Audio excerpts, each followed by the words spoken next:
Welcome to 101. I'm Greg Bassett, your host from the Salisbury Independent newspaper. It's a big day here at PAC 14, but we're not here at PAC 14. We're still doing things remotely via Zoom. And our guest today is, who I think, the smartest man in our community, Dr. Memo Diriker from Salisbury University. My pleasure to be with you today. So you head up the Beacon program over there, and tell us what Beacon does at Salisbury University. So Beacon is the Business, Economic, and Community Outreach Network at the Purdue School of Business at Salisbury University. It is essentially a think tank. It's essentially an applied business and economic research entity that operates within the auspices of, under the auspices of the business school here. We do community engaged research, we do applied research, we do outreach to a variety of segments in our community, and we try to provide the information, the know-how, the knowledge our decision makers need to make better decisions. And because you do so much research, you know so much, which is always impressive to me and very helpful to me in what I do. And we're certainly in a weird time. So I guess I have to ask the question, did you ever imagine, or have you had any training to sort of navigate in a time like the one that we're in? I was actually talking about this with my team just last week. Last year, December of last year, when we were doing the economic forecast for the Salisbury Area Chamber of Commerce, I happened to give the keynote speech because our keynote speaker was not available that morning. And I remember distinctly saying, if nature and nation leaves us alone, the economy is doing well, we shouldn't have a recession for another 12 to 18 months. Now, I never would have guessed what nature dealt, being this one. I never would have imagined something this different kind of a disruption. It's almost like science fiction to me, but we were talking about the possibility of some kind of natural disaster potentially disrupting the economy, and we were talking about what that would entail and how we would deal with it.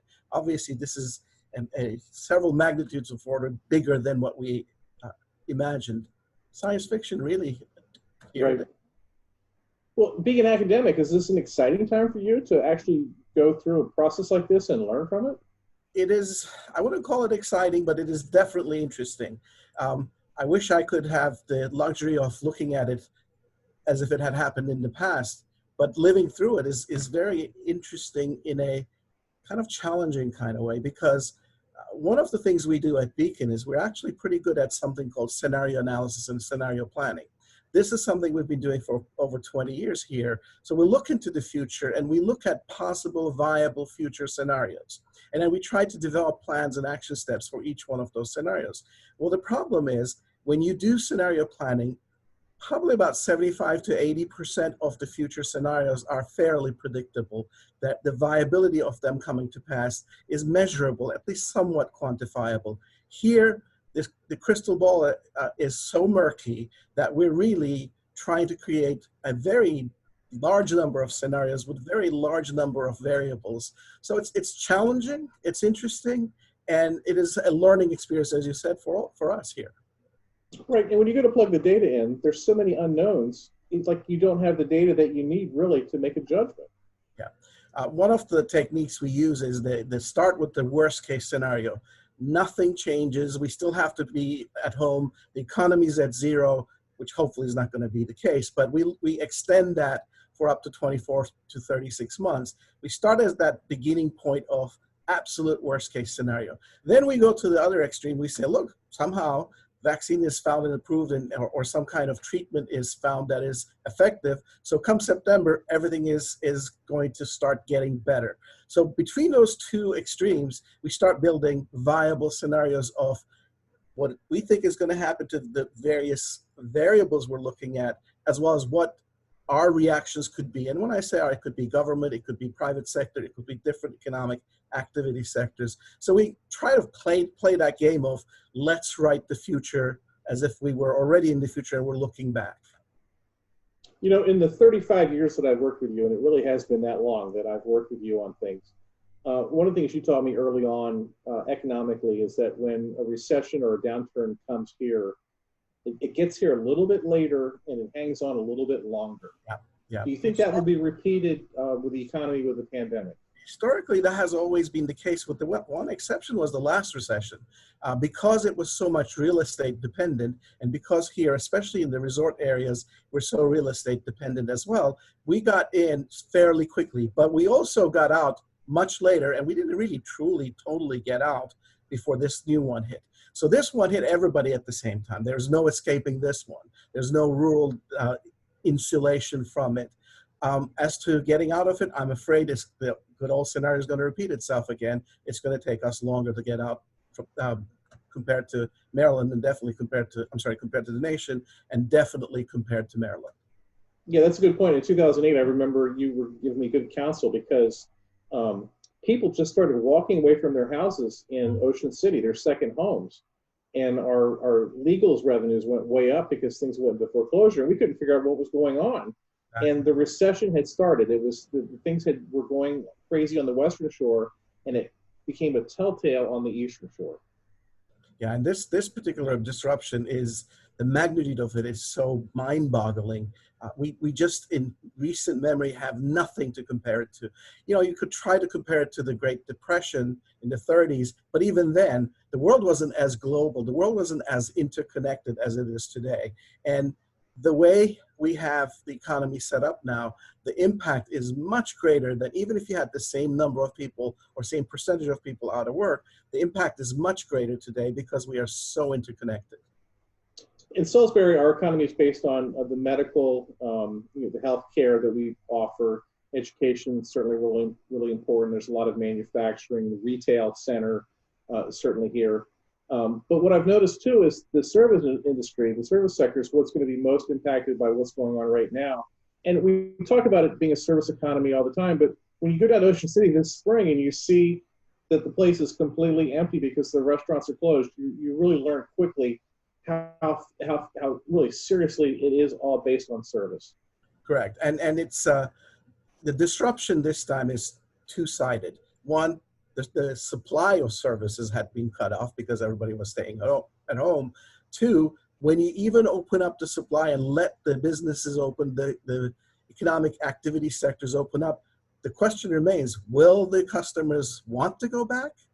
Even if they want to go back, will they be able to afford to go back? So we have a triple whammy, if you will, dealing with this. So especially when you're so dependent on service economy, it's going to be an issue. Fortunately for Wicomico County, when you look at the 9-county Eastern Shore region, if anybody is going to be a little bit insulated, and I mean a very little bit insulated, it is going to be Wicomico County for a couple of reasons. Number one, it's the healthcare center of the region. Number two, it's the government and finance center. We have the educational institutions, and we have a very diversified economy in the county. But again, it's going to be a very small comfort. Right now, I'm writing stories about the county's budget situation, and it's just amazing to me how little they know about what's over the horizon in terms of their revenues. They know they're going to get hit bad with the payroll taxes, but the state, the way they record those and divvy them up, it takes several months. So we're not really going to know until late into this year, the middle of the next fiscal year, where things are going to be with that revenue. What would be your advice to these governments, these city and county governments right now who are trying to prepare budgets, for the next year? I mean, scenario planning is the only tool we have available. I'm certainly assuming they're using some form of scenario planning. It is just such a complicated way of doing scenario planning that any help they can get would be the advice I would give them. Because look at this, at the beginning of this conversation, I described to you how we do scenario planning. But in addition to all those complexities, we now have to do all of those plans twice because there is another election coming up. And depending on who gets into power, whether it's in Congress or it's in the White House, the response to the back end of the economic crisis is going to be very different. I'm not picking sides on here. I'm not saying one is right, the other is wrong. All I'm saying is that they are very different. So any scenario we do, any plan we do must accept and take into account that there is a red version of the scenarios and the blue version of the scenarios. Just complicates matters. You're a very worldly guy. You travel all over the world. You have a world perspective on things. And I remember learning 10 years ago the book, I guess the New York Times guy, and I can't remember his name, wrote the World is Flat, and that we needed to stop looking at things in terms of the nationalism and things stop at our borders. That we are one big world, and that pandemic has really driven that home to me. That we all have a very common problem here, and the pandemic doesn't stop at the borders. No, and the speed with which this virus traveled the globe is an eye opener to us. We talk about how interconnected we are. We talk about how global we are. Here's proof positive. This thing came with the travelers, with the human beings moving. It could have just as easily come through with goods moving. Thank goodness this is more human to human rather than objects to human. But either way, when you look at it, you see the incredible level of interconnectedness we have. I have a weekly webinar that I host. There are colleagues and friends attending this one from 10 time zones, from the Pacific coast all the way to the Middle East and beyond. And when I talk to these people, it's as if we're talking about the very same problem happening in our backyards. There's very little differentiation in what is happening, how it's happening, and how the people are reacting to it. Of course, governments react slightly differently, but in the final analysis, most of our economies are not governments. Most of our economies are you and me spending money or not spending money. Do you think this will change people's perspective and make us feel more worldly, thinking about things like that? Or do you think people will sort of hunker down and only protect their own little area? My answer is yes, no, and maybe. Because over time, yes, it will. Initially, the quick reaction is going to be more protectionist. Quick reaction is going to be more nationalistic, if you will. For example, there are a number of weaknesses in our supply chain that we have identified in this process. So as a nation, it's a natural knee-jerk reaction for us to say, okay, we need to bring a lot of these onshore. And some of them indeed should be brought onshore. I mean, it's to me unconscionable that 125 days plus into this event, we still cannot give our healthcare workers enough N95 masks, let alone the frontline workers that are going to open up the economy for us. That is just not acceptable. We're going to have to fix it. And if the superpower of the world cannot fix that in 125 days, we have to rethink how we do things. Having said that, however, we need to also understand that no country can do this alone. We need to continue to be interconnected, but with safety valves, if you will, with backups, if you will. Putting all our eggs on a particular product or service in one basket makes no sense. You know who the winner is going to be in all of this? It's going to be Africa. Because a lot of the reasons why we went with China and the Far East for a lot of our supply chain, or for a lot of our manufacturing needs, was cost. That cost is even cheaper in Africa, and they are going to bring in the incredible amount of labor they can bring to power, and they're going to provide these backup supply chains. It's interesting to watch it happen. That's really cool. One thing, I thought I took some transportation classes in business school in college, and I thought I knew this stuff, but really I didn't, because the supply chain in terms of food, I've learned all about that now. Where we transitioned from getting about half of our food at restaurants and half, through the grocery store, to going completely grocery store, pretty much in terms of a society. And just what it took to move that food from the one distribution area to another. So there was shortages in the grocery store. It's been fascinating to me to learn that process and how long it takes to retool that.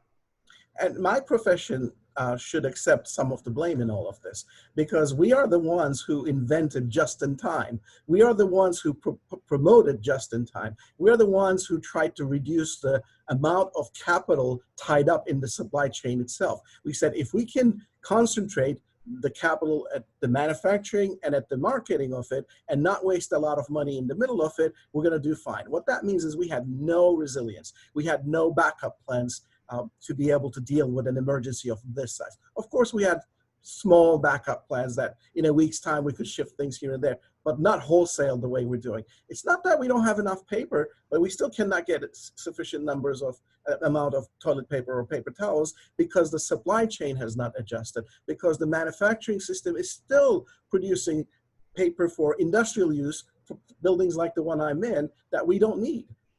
The smaller needs, the household needs, they're not able to supply because, again, they were not able to pivot from what they were doing and how they were doing to the current need.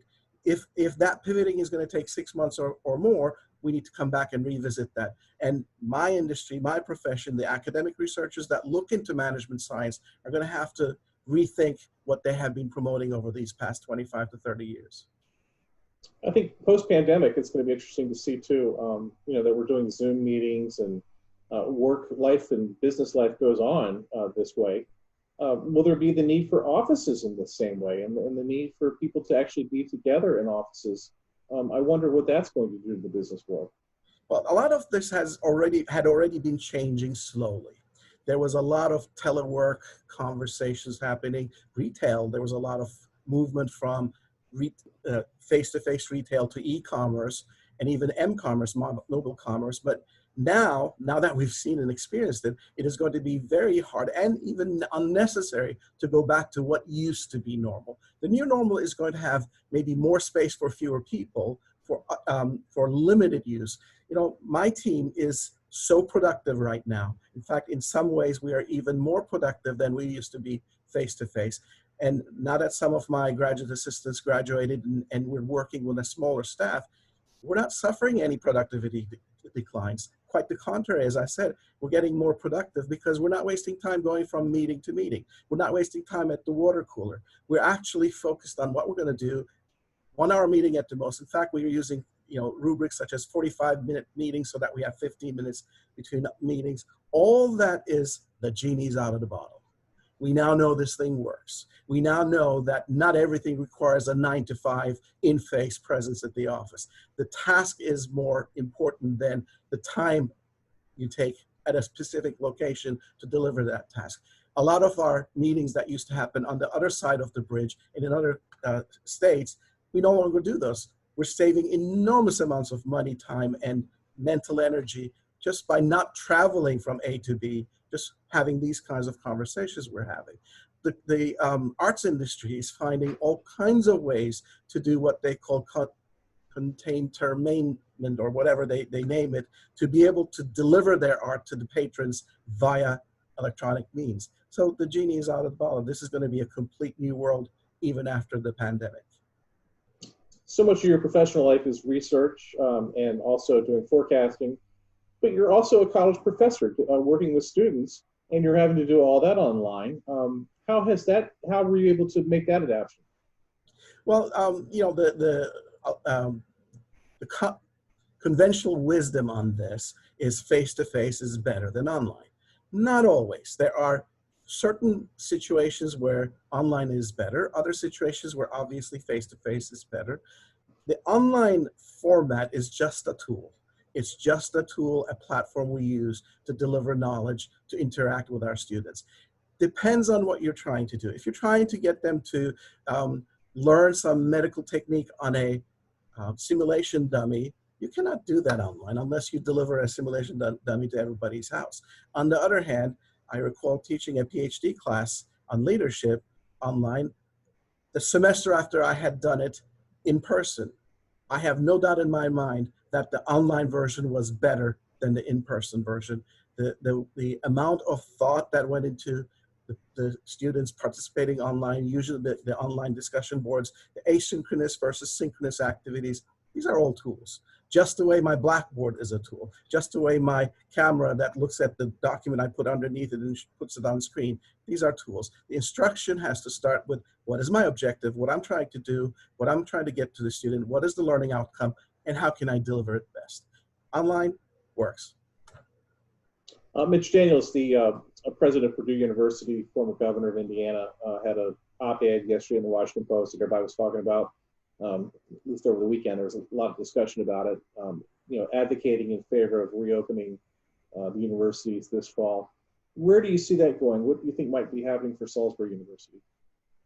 I am so glad I'm not making those decisions. These are decisions that are really no-win solutions. You open to a normal semester, students get sick, more faculty get sick, you have to deal with that. You don't open, students do not come, you have enrollment declines, huge financial implications.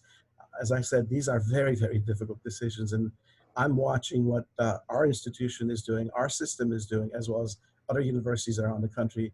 And I can only share my gratitude for those who are making the decisions. Just one thing I ask them, don't ask me. Do you get a sense, though, there will be another semester of online learning, or do you think they'll mix it up somehow?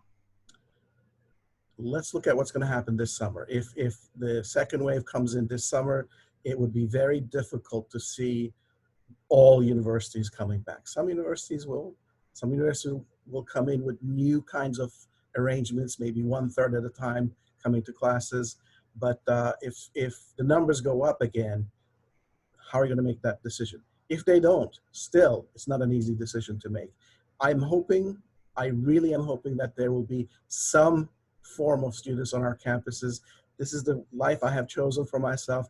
It doesn't work for me without students, even though we have the online. But having said that, I am more than happy to and ready to deal with maybe a semester and another semester online so that we can get to the back end of this, if that happens to be the necessity. One of the things in the health numbers that I saw that just fascinated me, these are things that I've always been taught, that Sussex County does have, Sussex County has 3 or 4 hospitals. It's got 26 nursing homes. It's got a very high percentage of senior citizens who live at the beaches. You've got the poultry workers. There's a lot of poultry plants, animal food plants in the county.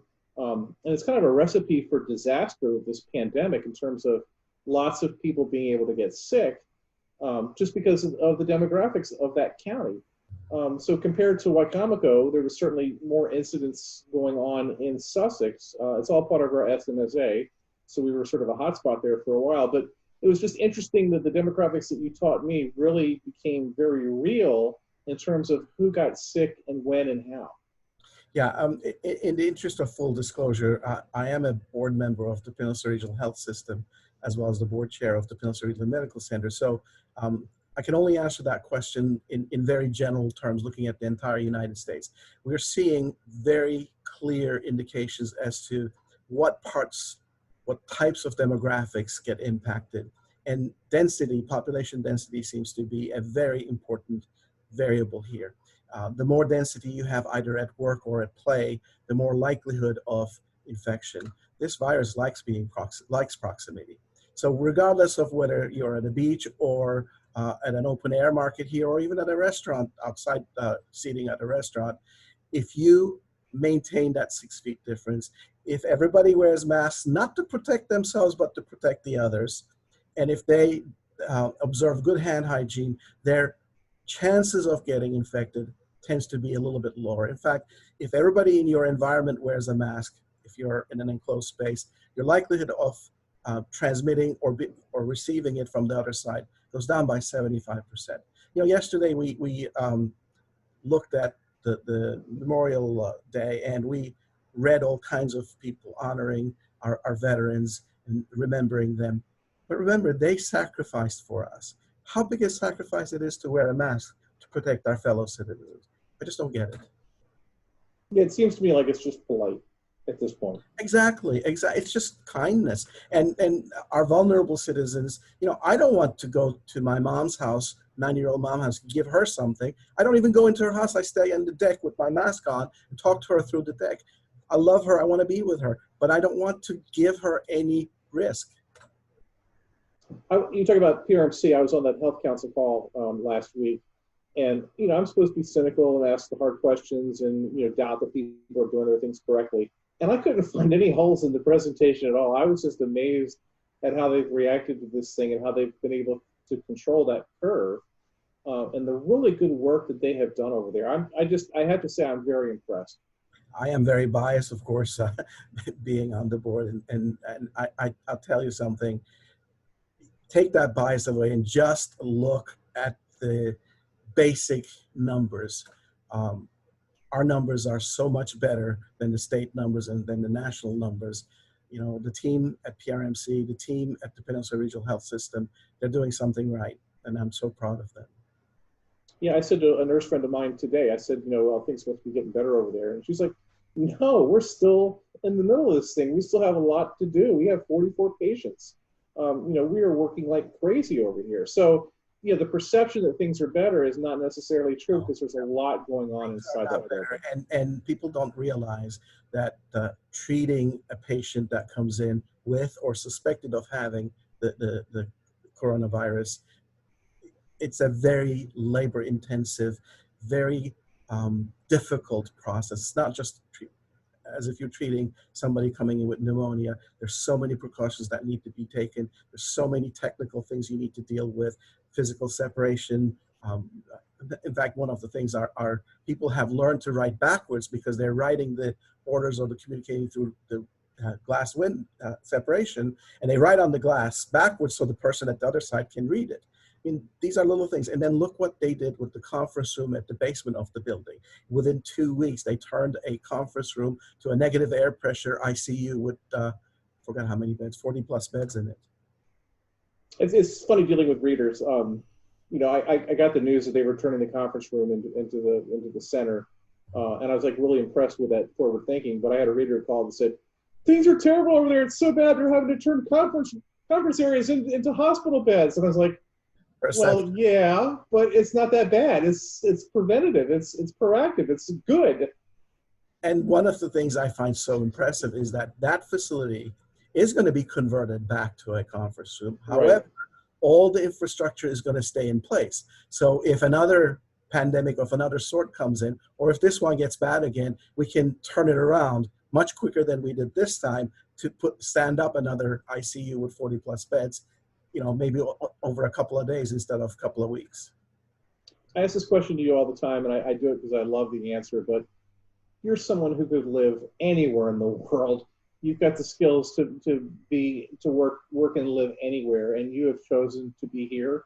It looked like there for about a minute you were going to leave. You and your wife, Veronique, might move, but you're still here. I guess you're going to stay. Why have you chosen to stay here with us? Well, the choice was actually, there were 11 places we're looking at. And no joke, we had a spreadsheet of all the pros and cons of wherever we wanted. Because you're like that, you would have a spreadsheet. Exactly. We wanted someplace close to the big metro areas, but we didn't want to live in a big metro area. And at the time, this fit all the bills. But since then, having lived here now for 30 years, I am thanking whatever providence that got me here. I just love it here, and I cannot see moving in. When Veronique lived 2 years in Atlanta, and I visited her every week, I loved Atlanta. We loved it there. Our place was gorgeous, very metropolitan area, all kinds of fun things happening. But the nicest part of each visit was coming back. Nicest part of her being there was visiting back Salisbury and the Eastern Shore. This place, when I first came here, they said, that sand will get in between your toes and you won't want to go back. They were absolutely right. I just love it here. I cannot imagine living anywhere else. And this area gives me, through this university, the opportunity to practice my craft. So what else can I ask for? Well, I can't wait till next year to see your economic forecast because it's going to be completely different and another learning experience. So thank you so much for being here today. And thanks for all you do, Dr. Diriker, in our community. My pleasure. Thank you very much. He's Dr. Memo Diriker from the Beacon program at Salisbury University, and we're thrilled that he was with us here today. Thanks so much. I'm Greg Bassett from the Salisbury Independent Newspaper, another edition of 101 right here on PAC 14.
First Shore Federal is proud to support PAC 14 and one-on-one. We'd encourage every business to support PAC 14 and pick a program and support it and Let's make a difference.